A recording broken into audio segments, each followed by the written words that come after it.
Okay, so what we're going to do here is we're going to look at the price elasticity of demand and explain what it is, right? So essentially, your price elasticity of demand is simply asking the question, what is the percentage change in quantity demanded, right, when there is a change in price, right? So essentially, we are asking the question, if price changes by 1%, percentage change in price equals 1%. By how much will the percentage change in quantity demanded be? Right? That is the question. So this will then bring us to the concept of price elasticity and price inelasticity. Right? So for example, if we have the situation, I'll just make this smaller, move this to the side. If we have the situation where quantity demanded changes by more than quantity supplied, right? So let's say, for example, you have the scenario where the percentage change in price is 1% and the percentage change in quantity demanded is 2% in the opposite direction. If that's a positive, that's a negative. If that's a negative, that's a positive, 2%. Then we say that the percentage change in quantity is greater than the percentage change in price. And this would be a situation of a price elastic demand. Price elastic. The percentage change in quantity demanded is greater than the percentage change in price. If, on the other hand, the percentage change in price is 1%, but the percentage change in quantity demanded is less than 1%, let's say, I don't know, 0.6%, then we say that this is a situation where the change in price has led to a small change in quantity demanded, and this would be a product that is price inelastic. Okay, that would be price inelastic, and we can look at the implications of this. Right, so let me move that somewhere. Oops, still trying to grapple with this. Look, we can look at the implications of this to a business, because we say, why does price elasticity of demand matter, right? Well, price elasticity can affect, so price elasticity of demand can affect your total revenue, right? Total revenue, which is equal to price times quantity. So we would argue that if you are in a situation where the price elasticity of demand is elastic, that means quantity demanded changes by more than price, then this is a situation where if you want to increase your total revenue, you should lower your price, because the increase in quantity demanded is big. And if the product is exhibiting a situation where there is price inelasticity, then in order to increase your total revenue, you should actually increase your price. You can increase your price by a lot because quantity demanded will only fall by a small amount. So this is a situation where you're talking about things where people are somewhat addicted to a product, right? So cigarettes, right? So in a situation of you selling cigarettes, if you want to make more money, if you want to increase your total revenue, feel free to increase your price, because the fall in quantity demanded will be less than the rise in the price, and you will increase your total revenue.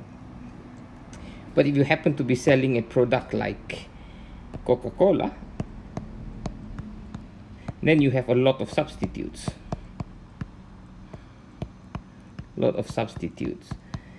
Right? So if you increase the price of Coca-Cola, there's going to be a big fall in the quantity demanded, and your total revenue will fall. So you should reduce your price, because there'll be a huge increase in the quantity demanded and total revenue will increase. Right? So we can look at an example of that. Right? So again, if I move that and again, sorry, again, I'm just trying to get my hands around this thing. So if we then look at a situation, so let's say you have a product, and the product P0 you're selling at $10, and at $10 the quantity demanded is 100 units. So you can calculate your total revenue, because it is going to be P0 times Q0, 10 times 100, and your total revenue is $1,000. Now what happens if price changes? Well, let's consider the first situation. The first situation where the product is price elastic. Okay, where the product is price elastic. So the change in quantity demanded is greater than the change in price. And in this situation, what happens if you increase the price? What happens if you increase the price by 10%? So P1 will be $11. Well, that would lead to a fall in the quantity demanded by more than 10%, because it is price elastic. Let's say 15%. Then Q1 will be 85 units, because originally it was 100 units. Right? Originally we were here 100 units. Now it's fallen by 15%. So 85 units. Okay. And then the question is, well, what happens to total revenue? Well, total revenue will be equal to P1 Q1, $11 times 85 units, $935. Right? You lose, because originally your total revenue was 1,000, now it's 935. So if you're selling a product that is price elastic, don't increase your price. What you should do instead is to reduce your price. So let's say instead of increasing your price by 10%, you decided to reduce your price by 10%. So the price will go from $10 to $9, right? Or maybe call that P2. And then the quantity demanded will increase by 15%. So Q2 will be 100 times 15, 115 units. And now your total revenue is going to be P2, Q2, 9 times 115, $1,035, and you win, because originally your total revenue was 1,000, and now your total revenue is $1,035. So if you're selling a product that's price elastic, in order to increase your total revenue, you should lower your price. Okay, lower your price. So move that somewhere. Oh, there we go. And then the opposite scenario will then apply if the product is price inelastic. Right? So if you're talking about a product that is inelastic, so now a big change in price will lead to a small change in quantity demanded. What happens? So let's again start at P0, $10, Q0, 100 units. So your total revenue, P0, Q0, 10 times 100, $1,000. Right? What happens now? We say if you reduced your price, so let's say you reduce the price by 10%. Okay, so P1 will be $9. Let's say that will increase your quantity demanded. But remember, it's going to increase quantity demanded by less than the change in price. So let's say quantity demanded goes up by 5%. If quantity demanded goes up by 5%, then Q1, instead of being originally 100 units, is now going to be 105 units. So your total revenue is now going to be P1, Q1, 9 times 105, $945. You lose, right? Because you used to earn a total revenue of 1,000, and now you earn a total revenue of $945. So if you're selling a product that's price inelastic, like cigarettes, you shouldn't lower your price. Instead, what you should do is to increase your price. Let's say you increase your price by 10%. So then from $10 you increase by 10%, it will be $11. And quantity demanded will only fall by 5%. So Q1 will be 95 units. So your total revenue, sorry, not Q1, sorry, Q2. So your total revenue, I'll write that again.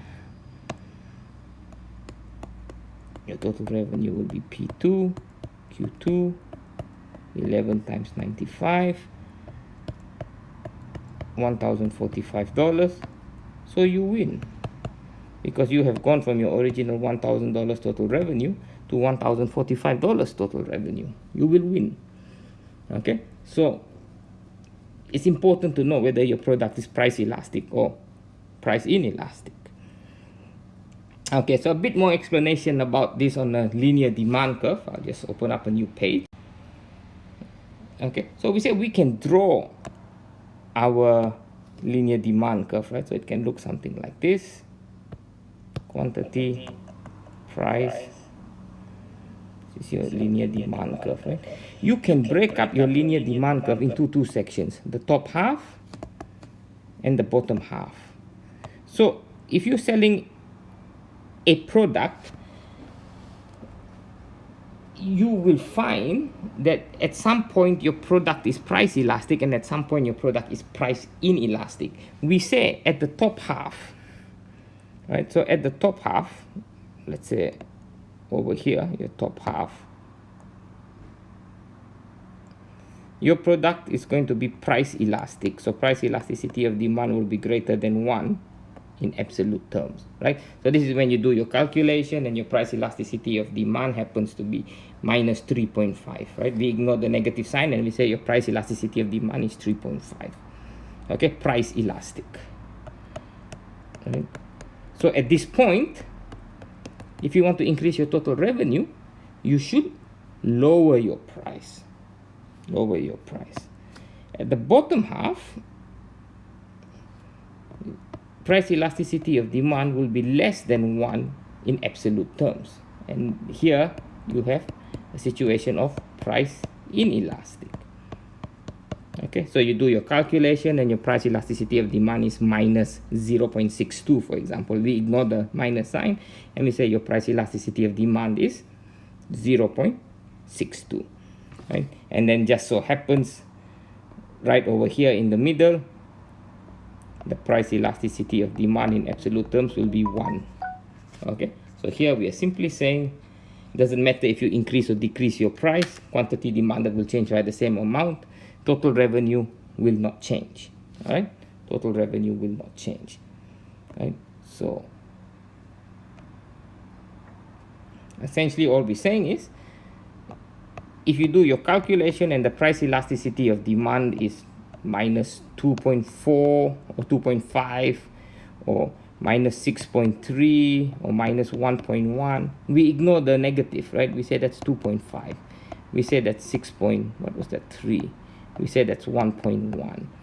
Okay, and in all of these scenarios, the percentage change in quantity demanded is greater than the percentage change in price. Right, a 1% change in price has led to a 2.5% change in quantity demanded here, 6.3% change in quantity demanded here, 1.1% change in quantity demanded here. That is your price elastic portion. Right? If you do your calculation and you get minus 0.6, maybe minus 0.25, for example, again we ignore the negative sign, we say 0.6, 0.25, then this is a situation where the percentage change in quantity demanded is less than the percentage change in price. Right? And if you want to increase total revenue, you should increase your price. Okay, what about calculating